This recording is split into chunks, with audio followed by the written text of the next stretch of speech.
Sabah sabah yine çantayla 3 kilometre yürüdüm ya. 3 kilometre yürüdüm yine çantayla sırtımda. Ay omuzlarım acıyor. Çantam çok ağır ya. Hafifletmem lazım biraz. Herkese selamlar bu arada dostlar. Günaydınlar. Nasılsınız, iyi misiniz? Umarım herkesin keyfi, sağlığı yerindedir. Şimdi böyle bir pazar yerine geldim. Buradan Çipaya isminde bir köye gideceğim. Orada yaşayan böyle ilginç bir halk var, ilginç bir köy var. Orayı ziyaret etmek istiyorum, görmek istiyorum. Ama dolmuşlar nereden kalkıyor bilmiyorum. Bana buradan kalktığını söylediler. Otelden çıktım, 3 kilometre yürüdüm, buraya geldim. Bu arada ben La Paz'dan ayrıldım. Oruro isminde bir şehre geldim. Burası La Paz'dan 3 saat uzaklıkta, otobüs sürüşüyle, otobüs mesafesiyle 3 saat uzaklıkta. Köy burada olduğu için buraya geldim. İlginç bir köy. Umarım ziyaret edebiliriz. Nasıl gideceğim? Kaç para? Nereden kalkıyor? Saat kaçta kalkıyor? Bilmiyorum. Göreceğiz hep birlikte. Umarım ziyaret edebiliriz ama çok değişik bir köy. Bakalım, göreceğiz. Sonra Bağdat bulunur derler. Biz de buluruz umarım ya. Hola. Chipaya. Muchas gracias. Aha, bulduk. Chipaya. Ne? 2,5 mu? İnşallah 2,5'tan önce vardır. Bunun kapısı açık. Hola. ¿Cómo está? Chipaya? ¿Cuánto cuesta? 35. No hablo español. No habla español. Aha, Türkiye. Puta, yo no. Oo, ne yaptın ya? 35. 35. Pasaje a Chipaya. Chipaya. Direkt. Chipaya. Dos Directo. de la tarde. Chipaya Pueblo. Pueblo grande. Turístico. Turístico. Bueno, Chipaya. Buenas. ¿Cuánto ahora? 14:00. Ha, saat 2'de. 14:00 aquí Chipaya. Aquí Chipaya, directo. ¿Cuánto ahora? Chipaya aquí?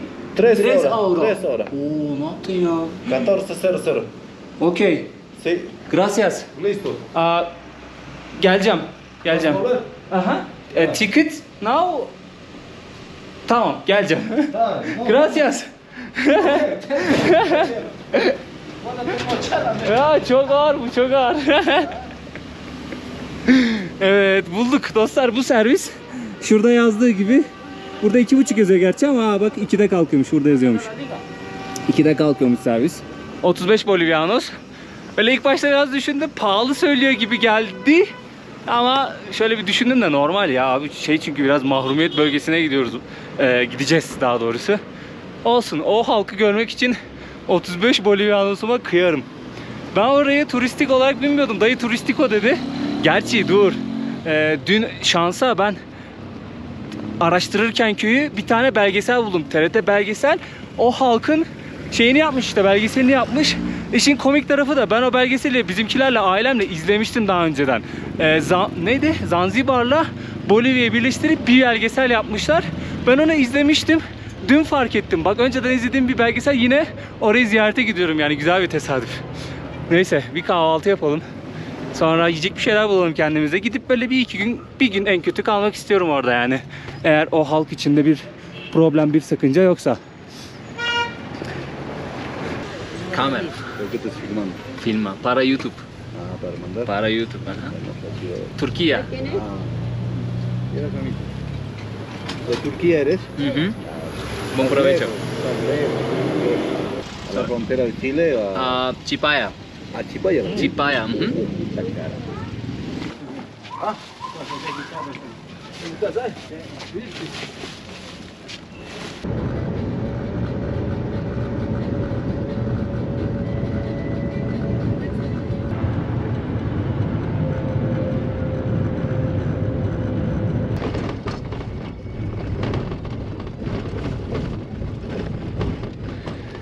Çipaya'ya ulaştık dostlar.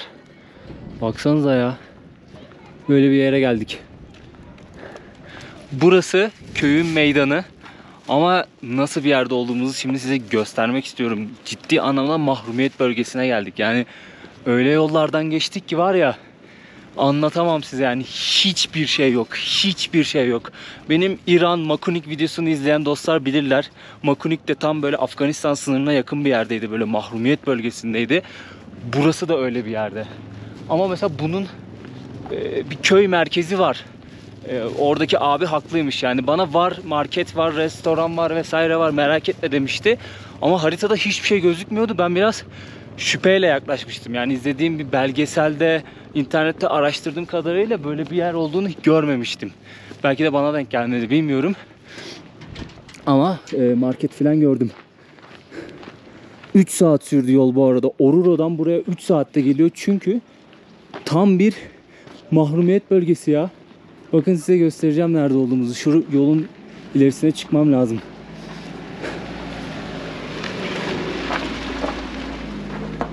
Evlerin eskiliğine bakar mısınız ya? Burada da insanlar çok zor şartlarda yaşıyorlar. Ama ben burayı görüp göstermek için gelmedim. Yani asıl görüp göstermek istediğim kısım bunun da ilerisinde. Ona da artık yarın sabah gideceğiz çünkü hava kararmak üzere. Şimdi size nerede olduğumuzu göstermek istiyorum. Daha sonrasında da kalacak bir yer bulmam lazım kendime. Yani bir çadır kuracak bir yer bulmam lazım. Ama geldik sonunda. Ay ay.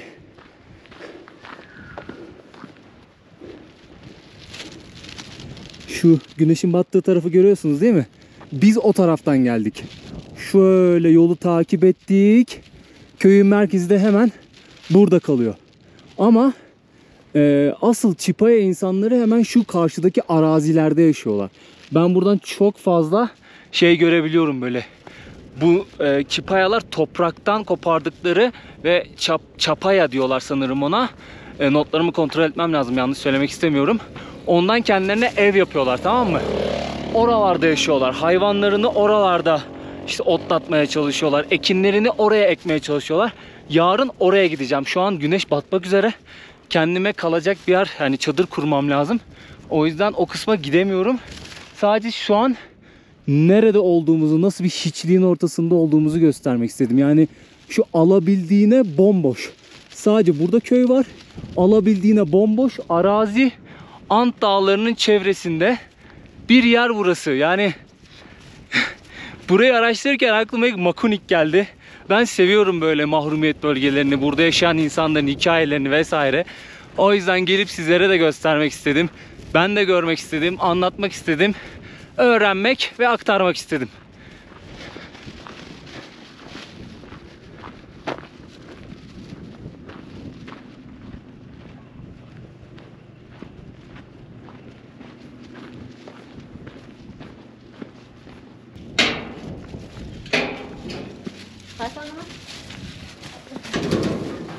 Gracias. Kapımızı kapatalım. Aquí es bueno. Banyo. Sí. ¿Hablas inglés? Inglés no. No. Castellano nomás. Al castellano. Sí. ¿Quechua? Quechua, hani. Mana. Manna. Sí.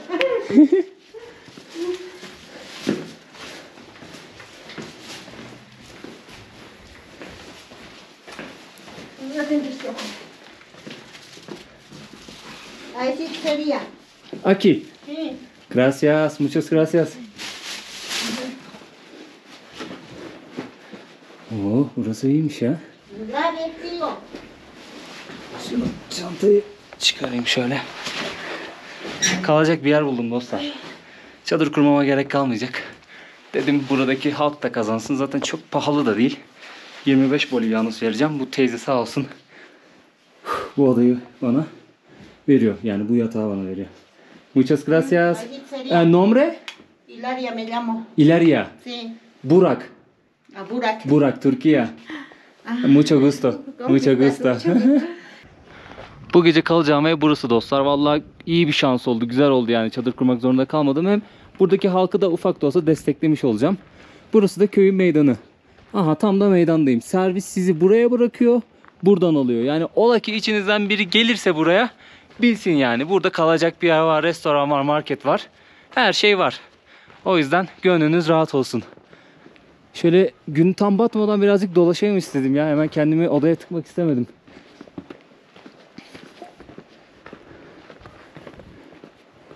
Baksanıza nasıl inşa etmişler. Bu kurumuş gölden kopardıkları toprakla yapıyorlar bunu. O toprağa da çanpa diyorlar. Yani şunlar kurumuş gölün bir parçası. Öyle söyleyeyim. Kurumuş gölün bir parçası. Onu koparıyorlar ve o şekilde inşa ediyorlar. Üzerine de böyle saman gibi bir şey koymuşlar. Artık yağmurda falan nasıl oluyor bilmiyorum. Yani koruyor ki böyle yapmışlar. Buradan birazcık yürüyeceğiz böyle yarın. Birazcık uzağa gideceğiz. Orada bu tarz evler daha fazla. Orada kalan insanlar da varmış. Aslında ben onları görmeye geldim. Ama merkezde kalıyorum. Köyün merkezinde kalıyorum.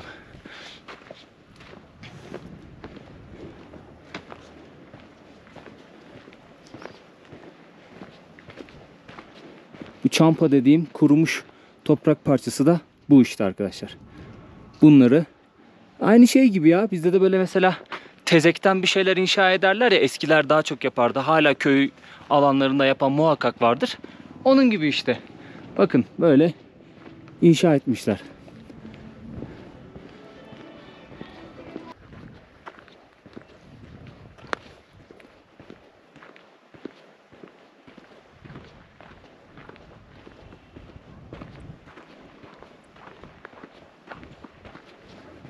Fark ettiniz ama değil mi? Yine böyle zor bir hayatın sürüldüğü, insanların çok zor koşullarda yaşadığı bir yere geldik dostlar. Böyle yerlere gelmeyi çok seviyorum ya. Yani keşke daha fazla böyle param olsa da sürekli bu tarz yerlere gidebilsem. Mesela buraya gelmek çok da düşündüğüm kadar zor değildi. Çok pahalı da değildi ama bazı bölgeler var, gitmek gerçekten çok güç. Yani özel arabanızın vesairenizin olması gerekiyor. Burası oralardan değil. Keşke çok param olsa da gidebilsem, böyle burada yaşayan, bu tarz yerlerde zor koşullarda yaşayan insanları böyle desteklesem, ne bileyim evlerinde kalsam, yemeklerini yesem. Hani karşılığında bir hani insanlara para ödesem. Çünkü yarın anlatacağım. Çok zor koşullarda yaşıyor bu insanlar. Yarın anlatacağım çünkü o evlerin, diğer evlerin olduğu kısma gidip anlatmak istiyorum bunu. Baksanıza yani. Kolay değil. Dünyanın her yerinde var. Türkiye'de de böyle yerler çok. Ben de ülkemi gezdiğim zaman yine böyle yerleri tercih edeceğim. Böyle yerlerde seyahat etmek istiyorum. Döndük dolaştık, meydana geldik yine. Bir de naçizane bir sitemim olacak. Bazı arkadaşlar mesela bu tarz yerleri ziyaret ettiğim videolar var. Yorumlara şey yazıyorlar. Ya çocuklara niye şunu almadın? Niye şeker vermedin? İşte yemek yiyorsun, niye parasını ödemedin? Yani kardeşim, nereden biliyorsunuz bunu yapmadığımı? Ben bunları göstermeyi sevmediğim için göstermiyorum kamera karşısında. Yani bence yanlış bir hareket. Yani birine bir şey iyilik yapıyorsanız, bir hediye veriyorsanız bunu gizli yapmanız gerekiyor. Benim düşüncem. Yani sağ elin verdiğiniz sol el görmeyecek mantığı. Ben o görüşü destekliyorum. O yüzden göstermeyi pek sevmiyorum ama ne yazık ki bizim halkımız bu konuda birazcık bana dayak attı. Yani o birazcık içimde kaldı. O yüzden böyle söylemek istedim sizlere. Yani merak etmeyin dostlar. Ben o kadar düşüncesiz bir insan değilim. Yani beni yetiştiren anne baba o terbiyeyi de verdi bana açıkçası. O yüzden içiniz rahat olsun. Böyle de bir sitemim olsun yani, ufak.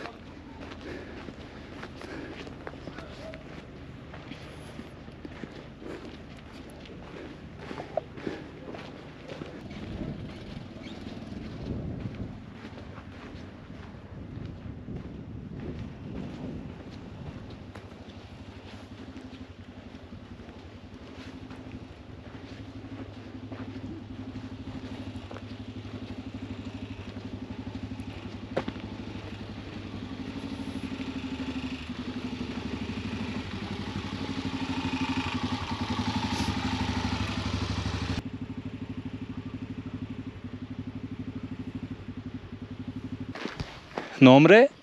Ángel. Ángel. Nombre? Dani. Se llama. Mi Dani. hermanita. Me gusta. Señorita. Me gusta señor. Muchas gracias, señor. Muchas gracias. Canım benim. Sokakta karşılaştık da hemen selam verdiler bana. Adios. Adiós. Adios. Ciao. Çok tatlılar ya. Sokakta. Muy bien. Muy bien. ¿Cómo está? Canım benim. Sokakta yürüyordum. Şurada bir tane eski kilise gördüm de ona bakıyordum, hani içeride biri var mı yok mu. Yıkık dökük bir bina gibi gözüküyor dışarıdan. Orada çocuklar selam verdi, geldiler. Öyle bir konuşmaya başladık. Güler yüzlülerdi ya, sevimlilerdi. Seviyorum güler yüzlü insanları valla. Çok seviyorum güler yüzlü insanları.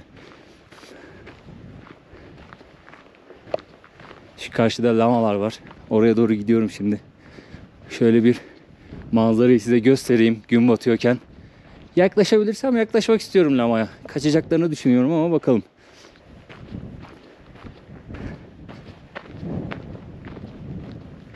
Yalnız var ya gün ne güzel batıyormuş kamerada ya. Sapsarı ya, şuraya baksanıza. Ben normalde mikrofona birazcık yakın konuşuyorum ki burası rüzgarlı, o yüzden sesim size daha iyi gitsin diye.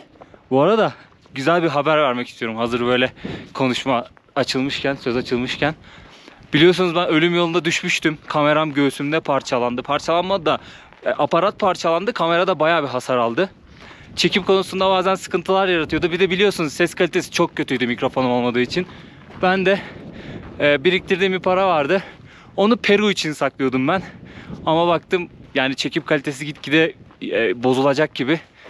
O parayı kamera almak için kullandım. GoPro Hero 9 aldım. Medya modu aldım. Yani bir mikrofonu var. Çok kaliteli değil mikrofon. Ama mikrofon da var. O yüzden rüzgardan birazcık korunuyor. Sesim size daha iyi geliyor bu videoda. Bu video ve bundan sonrasında bir aksilik olmazsa bu kamerayla devam edeceğim. Kendime hayırlı olsun diyeyim yani. İyi oldu ama yani ses olayı bayağı iyi oldu. Öteki türlü çünkü burası çok rüzgarlı, sizi çok rahatsız ederdi. Yani o uzun süredir almak istiyordum. Bugüne kısmetmiş. Bakın. Tuz. Şu an aslında bir tuz gölünde bulunuyoruz yani. Tuz gölünün çevresinde bulunuyoruz. O yüzden çok normal yani bu yerde bu tuzların olması. Yani insanların lamasına yaklaşamam ama inşallah kızmazlar.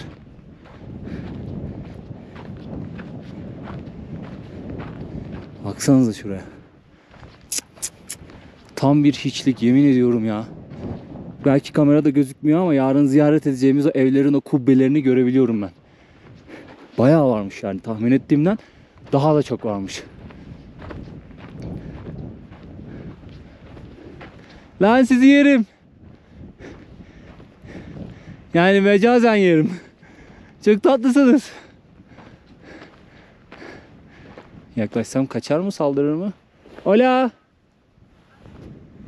Gidebilir miyim?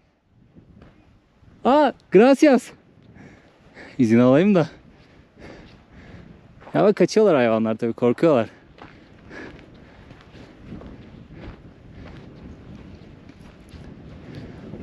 Bunlar lama. Bir de bunun farklı bir türü var aynı familyadan. Onları da alpaka diyorlar. Ben alpakaları çok seviyorum. Yani lamaları da çok seviyorum. Alpakaların yüzü çok tatlı geliyor bana. Çok sevimli geliyor ya. Hola. ¿Cómo está? Lan abla. Pardon. Allah kahretmesin. Ay çok utandım. Çok utandım, abla tuvaletini yapmaya gitmiş oraya, çok utandım. Şöyle gün batımını göstereyim size dostlar. Vallahi çok güzel bir yere geldik. Çok güzel bir yere geldik ya. Uzun bir video olsun istiyorum buradan. Burası özel bir yer. Gerçekten bu tarz yerler özel yerler.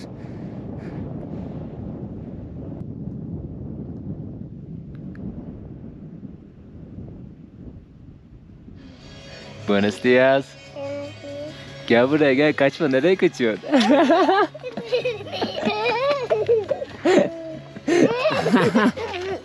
Yakaladım seni. Nombre? Lanit. Burak. Türkiye. Kızı niye iktiriyorsun lan? Hayır, iktirme. Gel buraya.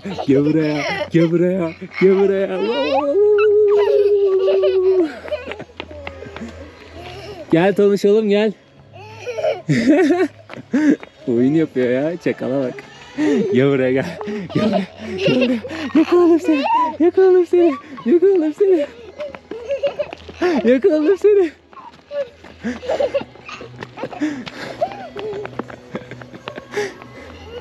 Tamam, kovalamıyorum. Tamam, sen beni kovala. Ben kaçıyorum. Sevimli kerata ya.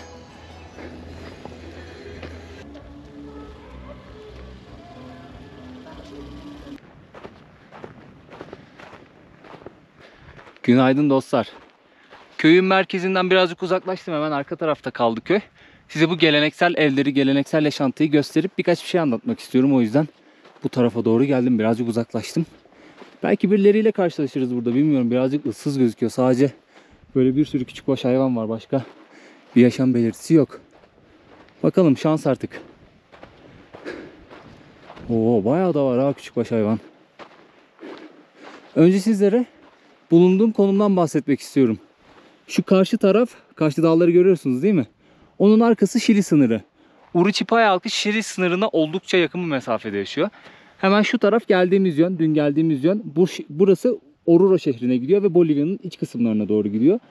Hemen sol tarafımda, şu tarafta ise meşhur Uyuni Tuz Gölü kalıyor. Yani burada arazi aracınız varsa Uyuni Tuz Gölü'ne yaklaşık 200 kilometre falan mesafedeyiz. Arazi aracı olan buradan Uyuni Tuz Gölü'ne rahatlıkla gidebilir. Hemen Uyuni Tuz Gölü'nden daha böyle yakın tarafta bir tane daha göl var. Orası Tuz Gölü mü bilmiyorum ne yazık ki. Onunla ilgili bir bilgi öğrenemedim. Bulunduğumuz konum burası. Oldukça açık bir arazi. Çok rüzgarlı, kurak. Ne yazık ki tarıma elverişsiz. Hayvanların otlayabileceği doğru düzgün bir alan yok. Baksanıza şuraya. Hayvanların otladığı bu. Yani ne kadar beslenebilir ki hayvan bununla? İnsanlar buraya ne ekebilir ki? Çünkü burada yaşayan insanların, yani Uruçipaya halkı. Bu çok geleneksel bir halk, yani kadim bir halk Bolivya için. Oldukça uzun yıllardır kendi geleneklerini sürdürmeye çalışan bir halk. Kendi dili var, kendi kıyafetleri var, kendi yaşam tarzları var.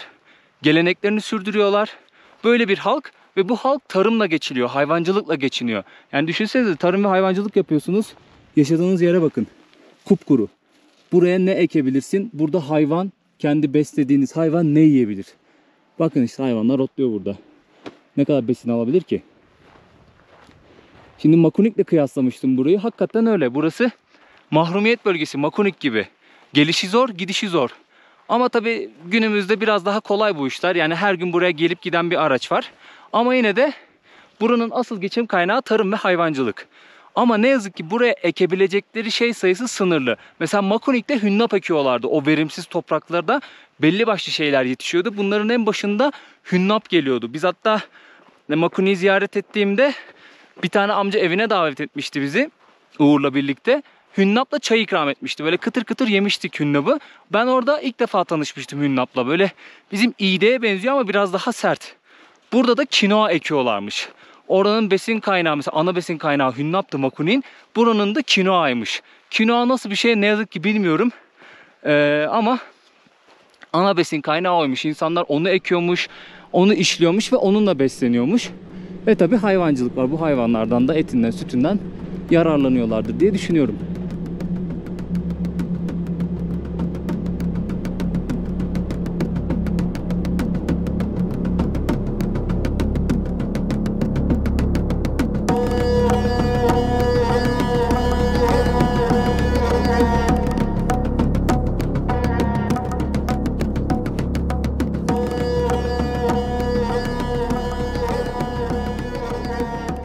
Şu an tabii durum biraz daha iyi. Köyün merkezi hemen ileride. Orada ulaşabilecekleri şey daha fazla.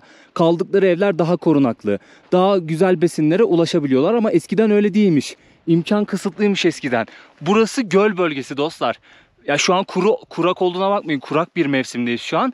Ama yağmur sezonunda çok fazla yağış aldığı için bu bölge, yani insanların ekinlerini de mahvediyormuş. Hayvanların bu otladığı alanları da mahvediyormuş. Yani birçok yeri su basıyormuş. İnternette okuduğum kadarıyla söylüyorum. Tabii insanlar kurak mevsimi bekliyorlar. Neden? Çünkü göl kuruduğu zaman oradan böyle bir toprak parçası alıyorlar. Aha da bu toprak parçası. Buna çampa diyorlar bak. Şöyle dikdörtgen kare şeklinde bir toprak parçası. Bunlardan bu evleri inşa ediyorlar. Yani bu geleneksel evleri yüzyıllardır hep bu şekilde kurumuş o gölün toprağını koparıp o şekilde inşa ediyorlarmış. Bakın o hayvanların kaldığı ağılları, bu birazcık yıkılmış ama sanki. Bu çampalardan inşa ediyorlarmış. Bildiğiniz saman ve toprak gibi ya. Kaldıkları ev. Yani kesinlikle bir dönem bence burada kalmışlardır. Baksanıza. Ya burada ne kadar korunaklı olabilir ki? Burası saman. Yani çatısı saman. Tabii illaki bir şey koymuşlardır yağmur girmesin diye altına ama ne kadar koruyabilir yani? Bizim o modern yaşantıyı düşününce insan hayret ediyor ya. Buraya bir tane güneş paneli koymuşlar. Kesin burada kalan vardır da şu an yoktur bence. Baksanıza kapıyı da kapatmışlar. Makuni'yi düşen, yani Makuni'nin o kadar benziyor ki, Makunik'te de sadece küçüktü bu evler. O kadar benziyor ki ya. İşte bu hayvanların derilerini, yünlerini kullanıyorlar hep yani. Her şeylerini kendisi yapıyormuş Uruçipaya halkı. Besinlerini kendisi üretiyormuş. Yani şu an tabii modern yaşantıdan bahsetmiyorum. Eskiden bu geleneksel Uruçipaya halkından bahsediyorum. O kıyafetlerini falan kendileri dikiyorlarmış. Her şeylerini kendileri yapıyorlarmış. Tamamen bir el emeği, el işçiliği yani. Bütün aile bunun için çalışıyormuş. O kıyafetlerini falan, belgesel var, TRT belgesel. TRT belgeselde bunun işte şeyi var. Belgeseli izleyin. Hakikaten çok ilginç ya. Ana, kemik mi lan o? Hayvan iskeleti. Bilmiyorum yani, hayranlık duydum açıkçası. Gelip görüp tanışmak istedim ama ne yazık ki kimse yok, sadece hayvanlar var. Tabi orada yaşayan halk Uruçipaya halkı bu arada, yani o köyde yaşayan halk. Modern yaşantıya geçmişler sadece bir tık. Tabi bu ne kadar modern sayılır bilmiyorum ama böyle işte dostlar. O kıyafetleri, geleneksel kıyafetlerini giyenleri gördüm köyde. Çekemedim ne yazık ki. Denk getirirsem çekeceğim, çok ilginç. Her şeylerini kendileri el emeğiyle yapıyorlarmış ya, ne güzel. Yani çok zor bir hayat ama bilmiyorum, ilginç ya. Ana! Şunu görüyor musun şunu? Bak bak, şunu görüyor musun? Ayakları titriyor bak. Ayakları titriyor. Lan ne kadar tatlısın sen. Annesi ters ters bakıyor. Çok fazla ürkütmeyeyim hayvanları.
Biraz önce drone uçurdum.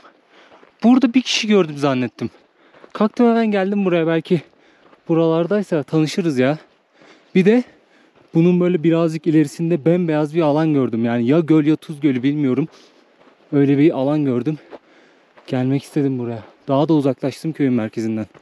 Hola. Eminim ya. Burada biri vardı.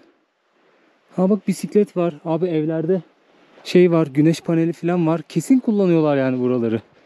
Hola.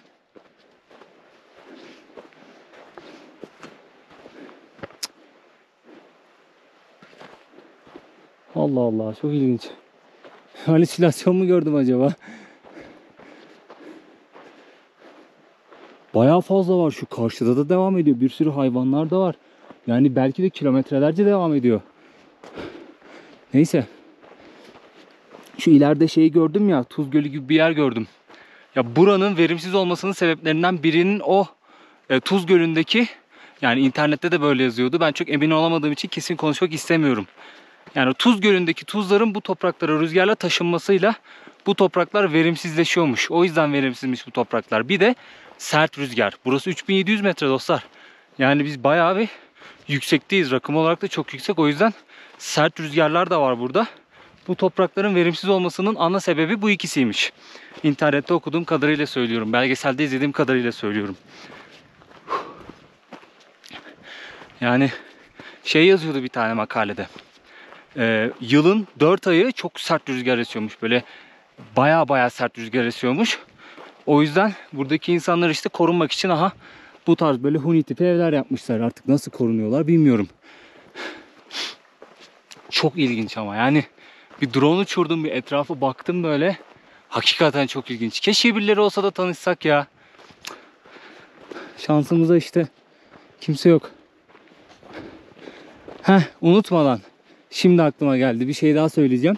Şimdi belgeselde şöyle bir gelenekten de bahsediyordu Uruçipayalar hakkında. Şimdi bunun çevresinde göl var demiştim ya. Uruçipaya halkının bazı insanları o göle gidip flamengo avlıyormuş. Artık yılın hangi dönemi flamengo buraya geliyor bilmiyorum ama insanlar oraya gidiyorlarmış. Garip garip sesler çıkartıyorlarmış böyle. Kuşları rahatsız edip havalanmalarını sağlıyorlarmış. Böyle garip garip danslar yapıyorlarmış. Kuşlar havalanınca, o flamengolar havalanınca ellerindeki o artık ne diyor, kemen ne diyordu, böyle ip gibi bir şey. Bir sallıyor onu abi, artık kime denk getirirse, denk getirebilirse ya da. Onu avlıyorlarmış. Onu öğrenince şeye sordum, bu servis şoförü buralı. Abi dedim böyle böyle hani avlıyormuşsunuz dedim, flamengo falan anlattım böyle beden diliyle. Evet dedi, yiyoruz dedi. Nasıl yiyor, neresini yiyor bilmiyorum. Ama şaka mı yaptı onu da bilmiyorum gerçi ama böyle bir şey hem belgeselde izledim hem o abiye sorunca o da yiyoruz falan deyince dedim herhalde var. Böyle bir şey de vardır herhalde, bilmiyorum. Çok ilginç, gerçekten çok ilginç ya. Yani Uruçipayalar hakkında öğrendiğim tüm şeyler bunlar. Öğrendiklerimi size böyle biraz aktarmak istiyorum. Yani illaki eksik anlattığım şeyler vardır ya. Çünkü İngilizce yazıyorum çıkmıyor. Bakın doğru düzgün bilgi çıkmıyor. Türkçeyi zaten geçtim. İspanyolca yazıyorum. Onu Google çeviriye aktarıyorum. Ya da işte belgesel bulabilirsem oradan notlar alıyorum. Böyle böyle hem ben bilgi sahibi olmuş oluyorum hem size de ufak ufak aktarmış oluyorum. Tabii ki atladığım vesaire noktalar olabilir yani. Onun için de özür diliyorum artık, ona yapacak bir şeyim yok. Çünkü profesyonel bir anlatıcı, araştırmacı değilim ne yazık ki. Tamamen amatör iş yapıyoruz biz. Ben sizin keyifli vakit geçirmeniz için bu videoları çekiyorum. Yani zaten hayat zorlu. İnsanlar benim videolarımı açsın, garip şeyler öğrensin, ilginç yerler görsün. Keyifli vakit geçirsin, 15 dakika, 10 dakika, 40 dakika artık ne kadar izliyorsa. Tamamen amacım bu.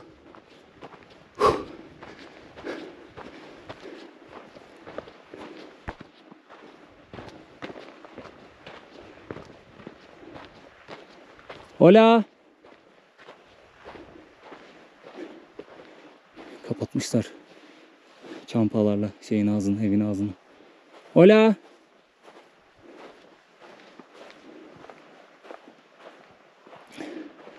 Yok abi, hiçbir yaşam belirtisi yok.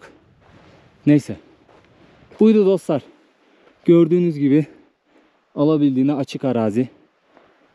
Böyle bir sürü, belki yüzlerce ev vardır ya. Belki de yüzlerce ev vardır yani. Böyle bir halk. Yani aktardığım bilgiler kadarıyla böyle bir halk.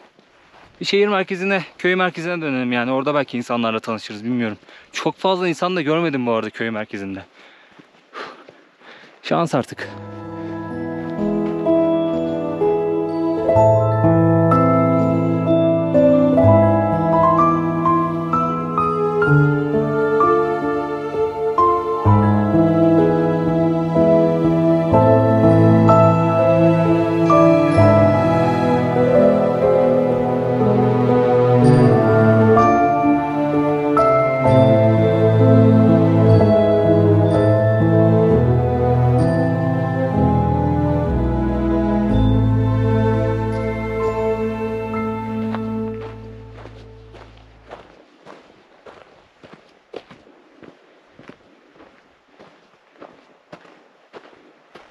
Hola.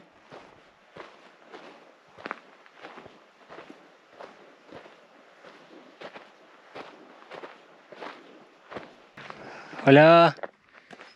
¿Cómo está? ¿De dónde parece? Turist. ¿Ah? Turist. Turquía.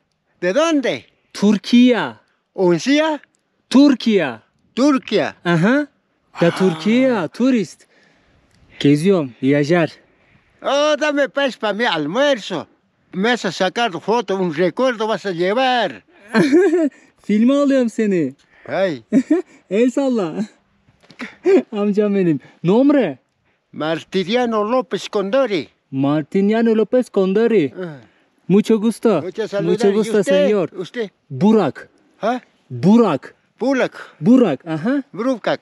Burak. Burak. Ajá. Ah, Burak. Ajá. ¿País dónde? Da Türkiye. Ah, Turquía. Aha.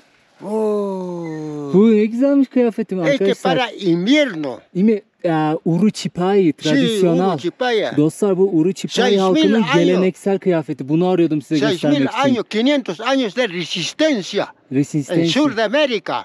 Ha, Neto, neto, neto. Bu abici şeyi anlatıyor galiba. Bu geleneksel kıyafetleri Este es böyle bir para şey giyiyorlar. invierno. Kulaklarını böyle kapatıyorlar. Çünkü burası soğuk, rüzgarlı olduğu için kulaklarını koruyorlar. Bir de böyle bir şapka Sí. takıyorlar. Mucho gusto. Mucho gusto, señor. Para mi almuercito, pues. Tú vas a llevar, recuerda ver pucha madre. Recorde Sí, pues. Tú Pueblo. vas a recordar, pues. Recorde Pueblo. Sí. Yaptım. Oye, Bueno. ya pues. Un foto, a ver. Foto. Un Foto çekeyim, tamam, foto. O, Okey. foto dame. Okey, Sí. foto. Ya. Tamam, dur çekeyim amca fotoğrafını. Köyün merkezine döndüm yine dostlar. Vallahi amca şansa denk geldi ya. Aa, bak burada teyze de var. Ama burada abla da var, o geleneksel kıyafetleri giyiyorlar. Hola.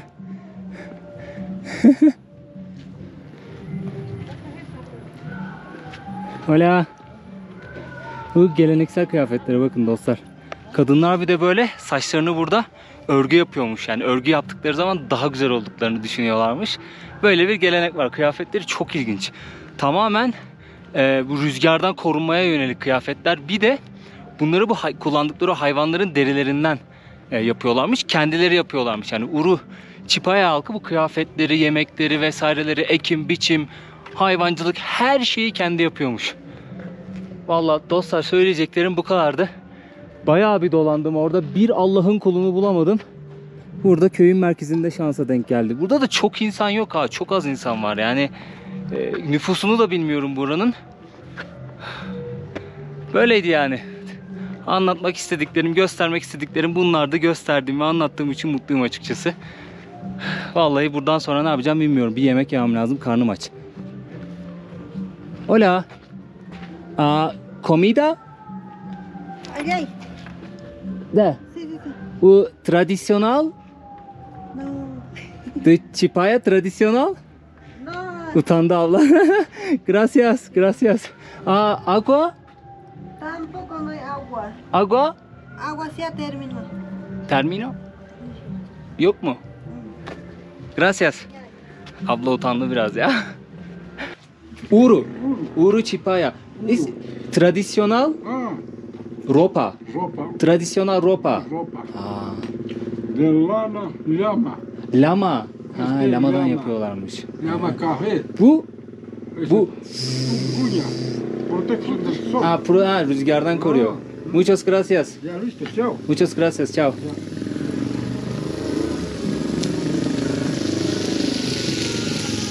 Foto sacaste.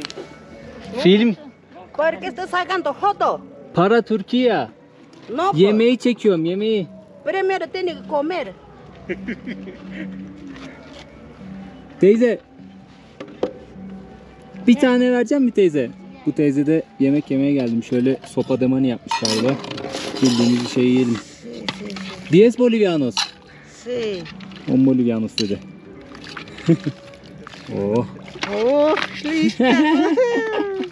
Nombre? Nombre, Nombre? Angélica. Angelica. Sí. Mucho gusto. Señorita.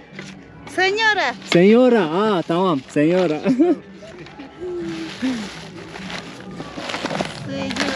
Şöyle.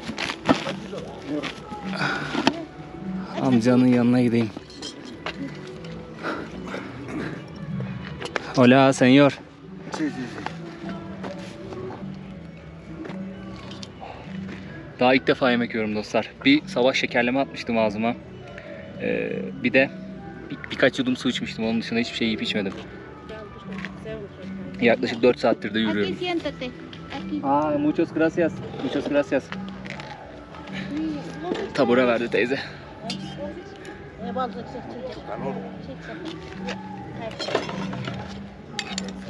Vallahi bayağı yürüdüm bugün ama halkı bulamadık orada. Demek ki sadece Buralarda yaşıyorlar.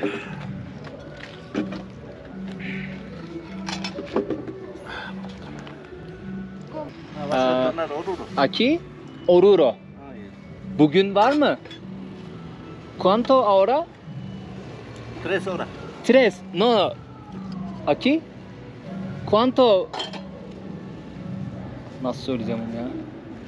De aquí Chipaya Oruro, 3 horas. Aha, Oruro, but kaçta? Saat kaçta? 3 horas. 3 hora. Bien. But kaçta? Dayı anlamadı beni ya.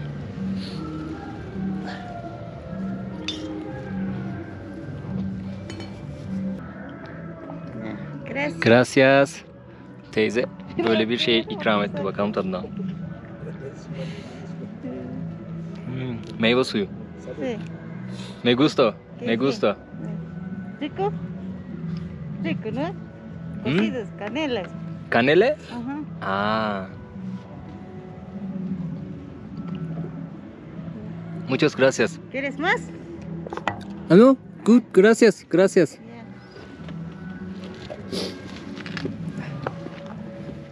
Muchas gracias. Ya. Ciao, adios. Adiós. Karnımızı doyurduk. Başka söyleyeceğim, anlatacağım bir şey yok vallahi. Aha, burası köyün okulu. Nüfusu ne yazık ki bilmiyorum. O amcanın kıyafetini gördünüz ha. Bu karşıdan gelen ablanın kıyafetini de görüyorsunuz. Bunlar geleneksel kıyafetleri. Hola. ¿Cómo está?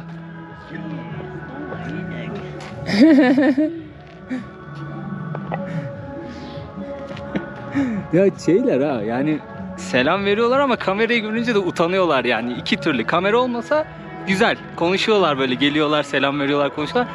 Kamerayı görünce utanıyorlar ne yazık ki. O yüzden çok fazla böyle insanla diyaloğa giremedim. Kendime şimdi bir su bulayım. Ondan sonra da aa bak, şu servis giden Orura'ya gidiyor. Ablanın sırtında çocuğu var bak. Çok tatlılar ya. Oy. Başka da anlatacağım bir şey yok sanırım ya. Videoyu da daha fazla uzatmanın bir anlamı yok.